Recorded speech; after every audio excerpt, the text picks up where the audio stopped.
Well, it's fallen to me to sum up 50 years of Dyfed Archaeological Trust in little over 30 minutes, which is not going to be easy, so I shall try. I mean, first of all, we used to do things differently almost 50 years ago, and we wouldn't do that now, I would say, straight off. We would do it, find different ways of doing that sort of work, but things were different. And it's also worth remembering just how things have progressed and changed over the almost 50 years. So one of our basic tools has always been the Historic Environment Record, the HER, or the SMR, which we call the Sites and Monuments Record. And this was set up, Don Benson, the first trust director, came from Oxfordshire, where he started to set up the Sites and Monuments Record there, came to Dyfed, and one of the first things he did was start to set up the record in Dyfed. This is one of the first ones in the UK, and so they're one of the first ones in the world, and Don was a leader in this particular field. And then it was obviously a paper-based record. We had forms. Each site had a single form and then a map, a paper map, which recorded a little dot on the map where we were. And that was it, really, backed up by lots and lots and lots of paperwork, as you see there. And Don was a pioneer in computerising sites and monuments records. And so the Dyfed HER, or SMR as it was one of the first ones, in fact was the first one in the UK to be computerised. And so again was the first one in the world to be computerised. Very basic computers, and in 1979 that computer cost £3,500. That excludes the screen and the keyboard. That's just the little box that goes with it. It's called a Research Machine 380Z. I'm not quite sure. I think the 380Z is just a random thing they just put on there. It isn't actually. I worked on one in the Okay, rightio. And if you often wondered where the term sort of clunky comes from, you would know if you worked on one of these, because every few minutes it would go clunk as the floppy disk span round. Now, all those records are just available on the Archaeological website. All the records, the whole of Wales, are there at a click of a button. We've just come so far, which was undreamed of in the paper record and dreamed of then as well. And right from the beginning, amazing discoveries are made. The first ever record on the SMR is this, number 1. Is a hoard of Bronze Age gold bracelets found soon after the foundation of Trust in a pipe trench being dug by workmen near Llandarlow.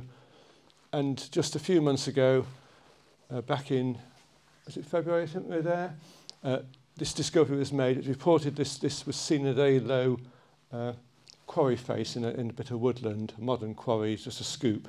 It's a Bronze Age burial, as you see there.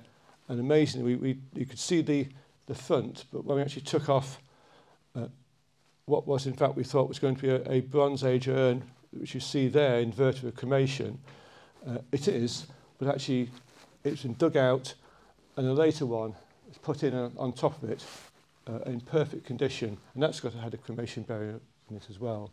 So we still make these discoveries 50 years on, which are an amazing place to work on, which I think, who was there? Was it Jessica, you know, weren't you? It was quite remarkable just to find such an intact urn sitting there for 4,500 years. But some things stay the same. We still have to get out our drawing boards, our planning frames, and pencils. The techniques haven't changed in this case for probably over 100 years. And it's really still the only way to record things in detail.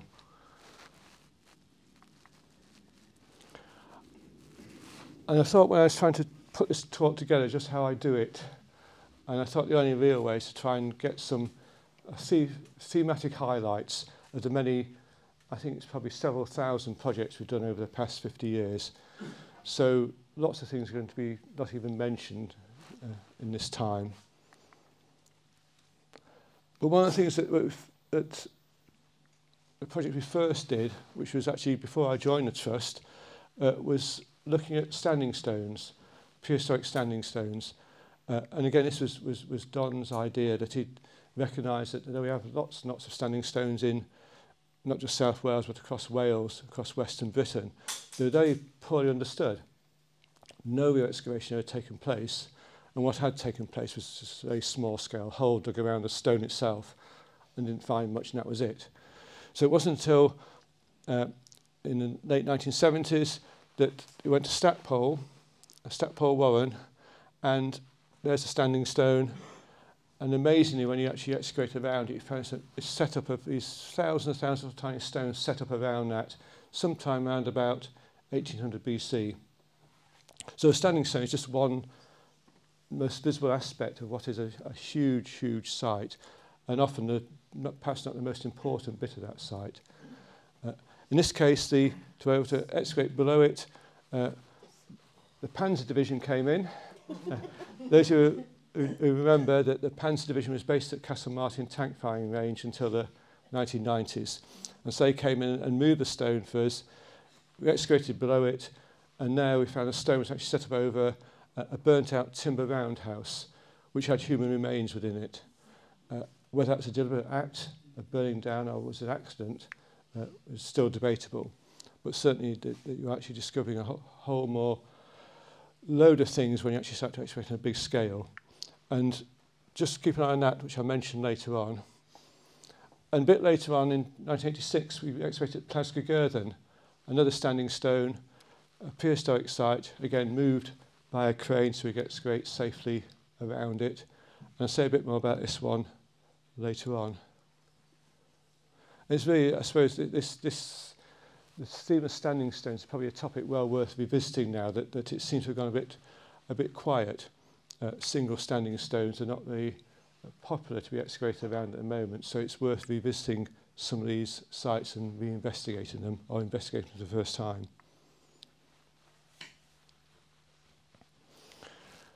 There, we've heard about Have West Friary, but way back in the late 1970s, early 80s, we're at the most beautiful building in Wales, which is not the ex-Tesco store. It's the Church of the Greyfriars in Carmarthen. And that car is probably sitting just about on the chancel of that church. It's a time when youth unemployment was really high, and we ran what are called manpower services schemes, job creation schemes, which allowed us to excavate on a scale not done since, really. We were there for, I think, 18 months, 2 years, continuously on that site. One of our sister trusts, the Glamorgan and Gwent Trust, was the biggest MSc, Manpower Service Scheme, agency in Wales. I think they employed about 220 people at one time on those schemes. So again, excavated on a huge scale. Excavated the whole of the church. And interestingly, once on the dissolution of Henry VIII, the church building burnt down and some of the stained glass fell out. And that's being excavated, and then a restoration done of that particular window, which is the coat of arms of Rhys ap Thomas, who's the chap who was buried at Greyfriars, just about where that car is actually. Buried at Greyfriars. He was a person, reputed to have killed Richard III at Bosworth. And there's his coat of arms.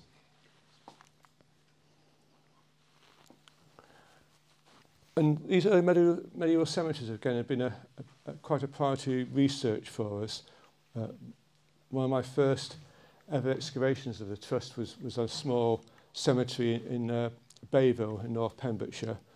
But it was really in 1986 when things started to get a bit more exciting, when you excavated on quite a large scale. And here this was by that standing stone I mentioned earlier.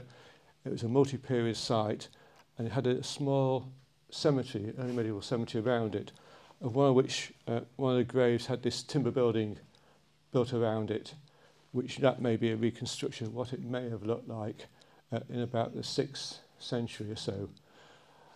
It's rather typical, the graves here, that on the very acid soils you get in in Wales is that a bone just doesn't survive normally, so you get empty graves. In this case, you can just about make out a stain of a coffin, which that burial would have been in, but no bones survived. And we looked at several more over the past few decades. This is a famous one here at Brownslade, Castle Martin tank firing range again. In this case, a well-known site, windblown sand, and because it's in windblown sand, the bone survives really, really well. But what happened here is you had these what we call long kiss graves. We've taken off the lintel stones which have been over that, but in fact what was happening is that badgers had got into this site, and those kiss graves made perfect little badger houses. So they're getting into those kiss graves and just clearing them out.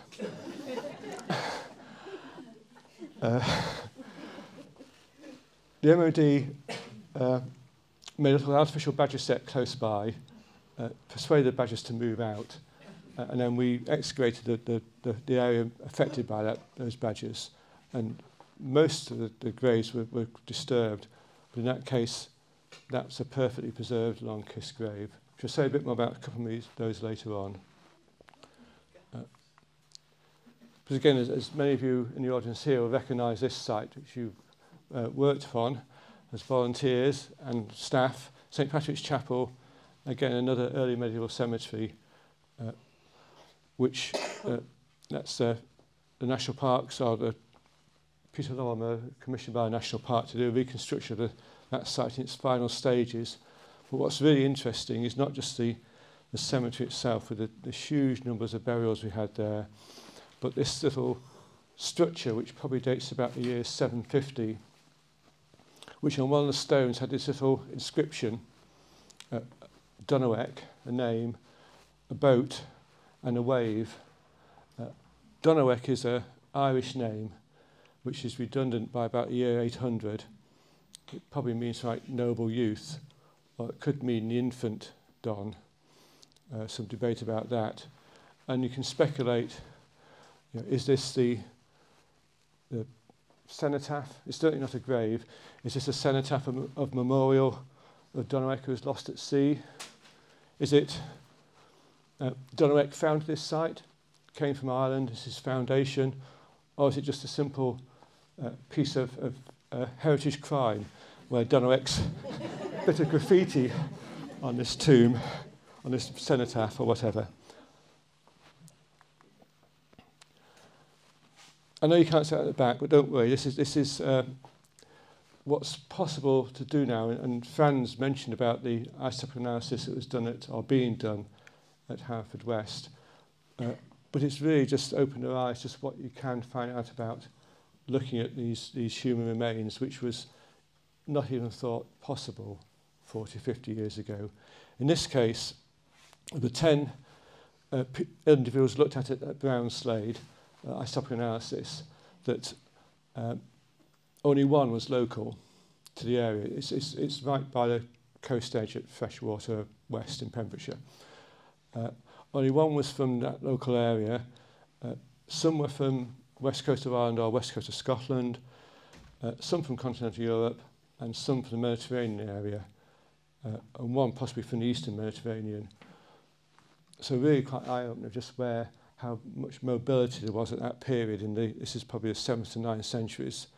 And one of them, this chap here, an older male, older than 45 years old, from the Mediterranean, also suffered from Dyfed, which is a disease which I've never heard the name of.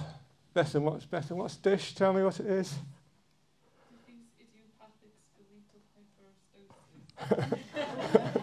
Thank you.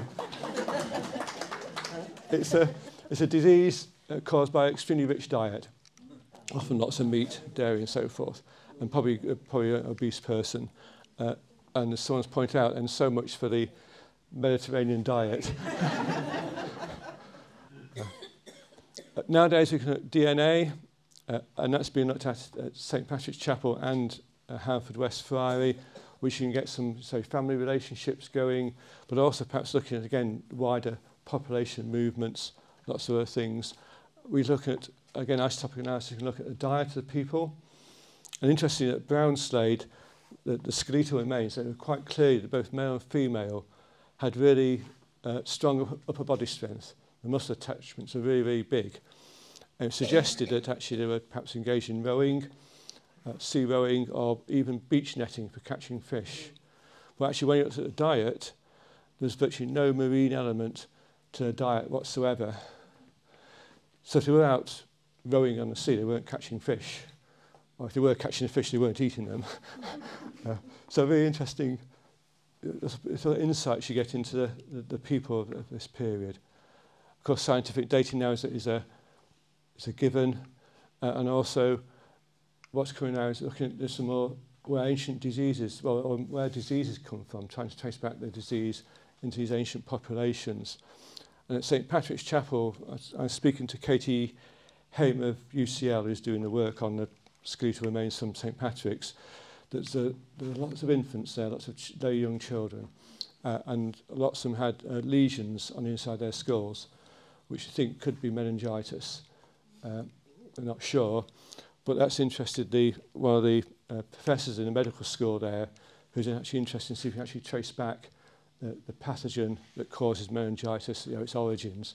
So actually got his research, which could aid, help cures and prevention of those particular diseases. So there's a whole host of things you can do with human remains.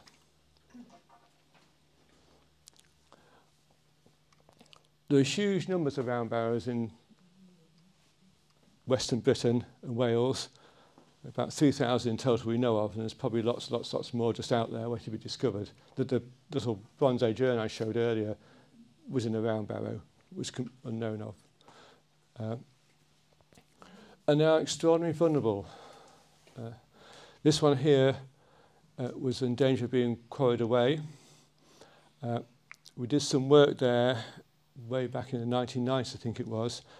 It was covered in vegetation, and when we actually stripped the vegetation off, we ended up with that, thinking, how on earth do you excavate several hundred tons of stone from a round barrow in a couple of weeks? Fortunately for us, what the builders had done, actually, it wasn't a complete pile of stones. It was a rock outcrop, which actually encased in stone to make it look like an enormous great mound. And on top of it, there was a little Bronze Age burial. Unfortunately, it wasn't in particularly good condition. But to say this was in danger of being quarried away. This one here near Cardigan was in danger of just being erased in the landscape by agriculture. It's a site which, when I spoke to a landowner, said that the mound, when he bought the farm in the 1960s, was about 4 meters high. When we went there to the excavation, it was barely visible in the landscape. It was a really intense agricultural regime. And a couple more years later, it would have just gone altogether, just been taken away. But what was there was a central burial, which interestingly, like the urns I showed earlier, was the original burial had been replaced by a later one, which was this here. And this later one, which we thought, that's just a mass of bone, we thought was a cremation burial, because cremations do survive. There's a chemical change takes place when bone is cremated, so it does actually survive in the soil better than just ordinary inhumations. But in fact, when we actually came to be looked at in the lab, it was a semi-articulated inhumation, and it had been someone who'd been probably semi-decomposed and chopped up and put in this grave, perhaps brought from somewhere else and replaced the earlier grave. And in it, and amongst that burial, were this jet bead necklace, almost certainly from Whitby area, Eastern England, a jet where it occurs. Which I'll say a bit more about in just a second, because the next one is a completely different landscape and a completely different threat to it. In this case, when this was done 2005 or 6, you wouldn't call it heritage crime then, but what was happening here is this highest point in Carmarthenshire. Is what was happening is that you can see the nice curbstones around what would have been the round barrow there, they're being ripped up by walkers to make a little walker's cairn on the centre, and they were being ripped up at an increasingly alarming rate. So he did some excavation, moved the cairn, did a bit of excavation, and there was below the cairn was a central kist burial, which had a huge capping stone over it. And I think at that stage we were discussing whether we should just leave that intact or whether we should actually excavate it. In the end, we decided to excavate it, and it was an intact Bronze Age burial with an urn, other objects, and a human cremation. We then backfilled the kist, put the capping stone back, and it was, thankfully it was the right decision to make. Because I went up there a few years later, the capstone had been completely moved away. It weighed about half a ton, and it been dug out. And the reason being is that I think it's a geocaching site. So people are going up there thinking they're going to find this little geocache and move that stone. Fortunately now the Archaeological National Park has now restored the site and put some more material over it to make it a bit more secure. So it's a bit more of a mound now and now grassed over. What's really interesting about Panther Butler and Van Voyle is when you look at the microscopic or the pollen through a microscope, you can obviously determine what the species are there, and there's a very high instance of meadowsweet. And it's been found elsewhere in the UK as well, that it does seem to have a particular resonance for burial rite 4,000 years ago. It was thought perhaps at some sites it was being meadowsweet rich honey was being poured into the grave. But in fact the pollen from both here, Van Voyle, and from Panther Butler was in little clusters. So it's quite clear it's flower heads. So what was being laid down was meadowsweet flowers in the bottom of this grave before the burial was put in the ground. And there's a really interesting little, can you see that at the back at all? Can you read that at all? It's a really interesting little the story of Blood Eyeworth. You can see it there anyway, the most beautiful and fairest maid ever seen. She was conjured up by magicians from the flowers of oak, the flowers of broom, and the flowers of meadowsweet. So a really interesting little story there. And interestingly, the Van Voyle, if you know where it is just above Musvai in Carmarthenshire, which has a connection with the medics of Musvai as well. So where there's actually you've got quite a long relationship going back with plants, meadowsweet and other plants. I'm not sure what our time's going. You've got 10-15 minutes? Okay, that's great. Oh, sorry, you've got 5 minutes.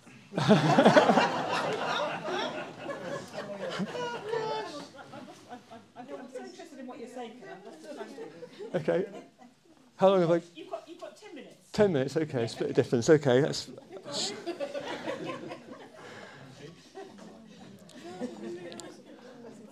We've always had a really good idea where the routes of Roman roads, essentially they're military constructions linking forts, but not actually that real coursum wasn't really known in many cases. So for instance, the road between Carmarthen Roman Fort and Llandudno Roman Fort, it said, well, obviously the A40 follows the Roman road because it's got nice long straight stretches along it, therefore that's the Roman road. But in fact that A40 was constructed by Thomas Telford in the early 19th century. And we now know actually through our photography that the Roman road, that basically Thomas Telford came to the same engineering solution as the Romans, but not quite the same. So the Roman road actually runs parallel or crosses or whatever the modern road. So we actually just got out to a moment from aerial photography, and here you see a really good example of that. This actually is the road from Llandudwy Fort up to Pimpsant. Llandudwy is there somewhere, there, and the fort's about there. And you can see the Roman road. And if you actually go there and look over the hedge, that road survives as an agger about 1 metre high still. It's really, really clear. And this is an excavation we did at Whitland Bypass in the 1990s. And there's the Roman road. Not much doubt about it there. Well preserved. Interestingly, it was built over a bit of a peaty area. And looking at the pollen from the peat, which Martin explained about what you can find from the pollen, immediately pre-Roman times, that environment was very much a pastoral environment, very little woodland, very little cereals, essentially an environment that is almost identical to today's in its broadest sense.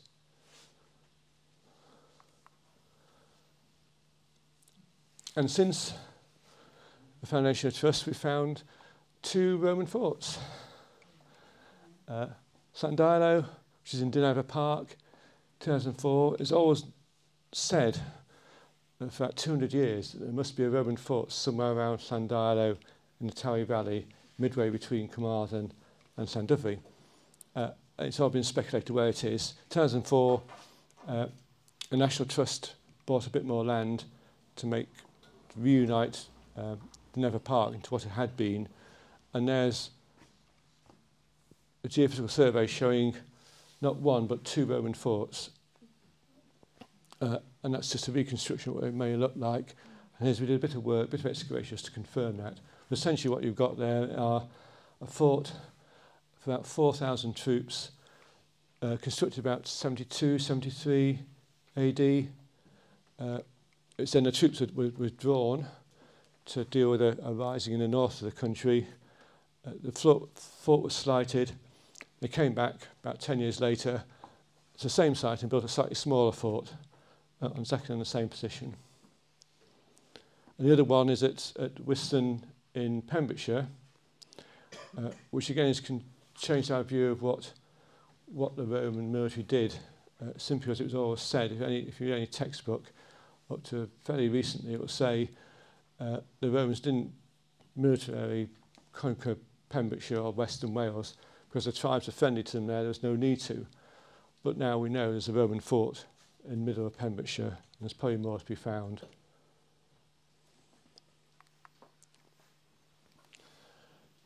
We've heard about Pendennis, so I'll skip over this a bit. And we've seen this map as well, these huge numbers of sites we have. But again, it's always something we've been interested in looking at. And what's we've really found, particularly in the 1980s, is that we really filled in the dots in this map. That we always known as sites like that as surviving as earthworks. But what really became obvious in the 1980s, Terry James, who used to work for the Trust, through his area photography work in dry summers, found lots and lots more, which are just not visible on the ground. There's no evidence whatsoever. You see them in dry summers every so often, perhaps even just for a few days they appear and then disappear as the rain comes or the field's harvested. So lots of these dots, particularly around there and there, of these type of sites. So really, really advance our knowledge of that period. And again, early 1980s, Manpower Service Commission schemes allowed us to excavate several of these on a really huge scale. I think that at Llywhaden in Pembrokeshire, several sites were done, and I think it's probably 2 years continuous excavation there, with about 30, 40 people. Vast excavations, not seen on that scale since.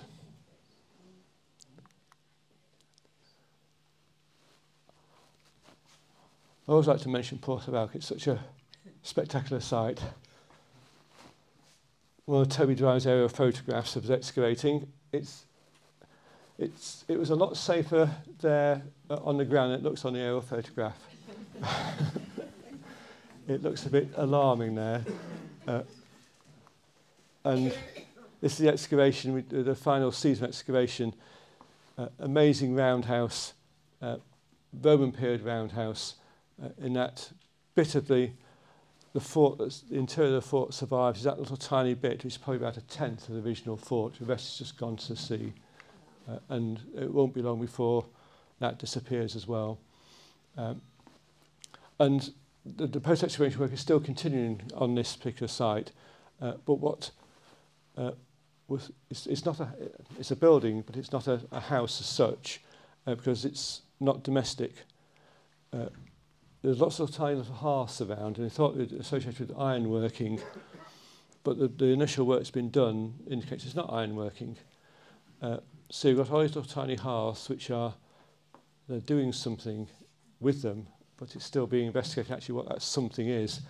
But they certainly don't seem to be living in it, and are not producing iron or metal work, but they are doing something else which involves fires.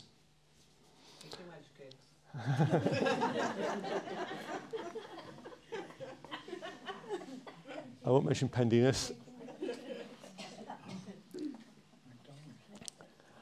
And one of the other areas we've always been keen to investigate, which has always been really difficult to get a handle on, these Iron Age burials, this period from, well, probably about 1000 BC to the coming of the Romans, over 1,000 years. And in that time, we know all the hill forts and defending enclosure, we know exactly where people lived, but we don't really know where they were buried. And if you think of that period, there's perhaps, I don't know, several million people lived and died in Wales, and we probably have about 50 or 60 known burials. And so when we do find them, often by chance. So Stackpole, I mentioned earlier, that little circular pit contained a crouch burial, which is Iron Age in date. Next to it was a couple of infant burials. And then at Gogurthen, again, mentioned earlier, the standing stone, gas pipeline going in the ground there, and a ring ditch with an Iron Age burial in that as well, and a couple more Iron Age burials associated with that site. Interestingly, we've since that excavation was done, we've done a bit of work over there, road widening, and I think we're going to do soon a bit of work on that side of the road as well, as the road is widened there. But I suppose most spectacularly, Iron Age burial is the chariot burial we found in South Pembrokeshire a few years ago now, found by a metal detectorist who discovered a couple of these artefacts. There's some reproductions, I don't know if you've seen them on our desk in there, some that are there as reproductions. These are horse fittings, and bridle fittings and chariot fittings. We excavated the site. It's thought to be quite vulnerable to continuing metal detecting. Very acid soils meant that no bones survived, so the person who had been buried there just completely gone. But within the chariot, which had been buried complete, they dug a couple of deeper holes to drop the wheels in, but basically dug a grave, dropped the chariot in the grave. Whether the horses were with it or not, we don't know. But within the central area where the chariot would have been was a sword and other weaponry to go with it. And it all sat within a ring ditch. There had been a mound over the whole thing as well. And that just sits outside an Iron Age, big Iron Age fort, which still stands. The earthworks of that stand to 4 metres high. And that was previously unknown. Just no one had noticed it was there up to a few years ago.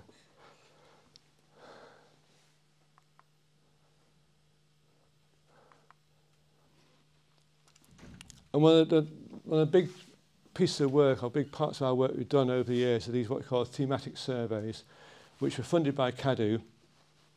And really the sort of twin objectives. One was to enhance the HER, simply because at a lot of these sites we had records of them, but in fact And some of the records were 50, 60, 100 years old, and sometimes you had no idea whether these sites still existed or not.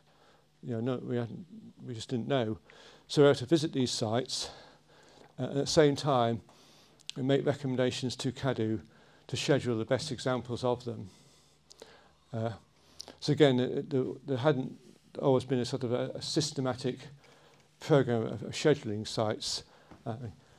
Sian's in the audience here as an ex-inspector of CADU, and I think it was said by someone who could trace the bus routes out of Cardiff by the distribution of scheduled monuments. So with that, the recommendations actually that meant that the best examples of those sites are being scheduled and protected, given legal protection, and the whole range of different thematic sites that were done over perhaps 30 years or so. A really huge piece of work.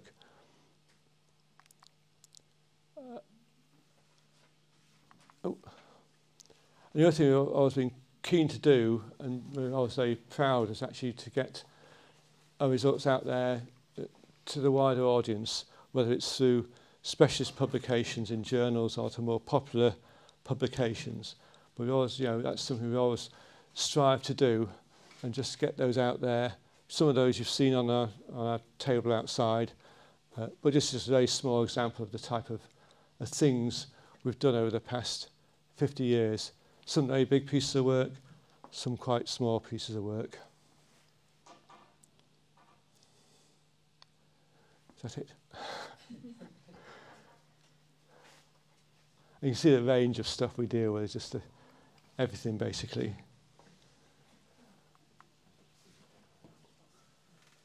And again, the other thing we're always very keen to do is to engage with a wider audience, as wide an audience as possible. And today is one of these such things. But again, over the years, we've done all sorts of different events and activities. You should just see just a few examples there. And that's something we obviously will continue with into the future. And finally, many thanks to the people who have supported us financially over the years. Our biggest funder, single biggest funder has always been CADU, and they still are. And we're always very grateful for their support they give us. Lots of other people have supported us over the years. We had all the staff, huge numbers of work for us over the past 50 years. All the trustees have given their time, and also all the volunteers. Some of those in the audience today, just a few of us, but without you and all these people here, just all those projects just wouldn't have been possible. It wouldn't have happened. So thanks very much. Thank you.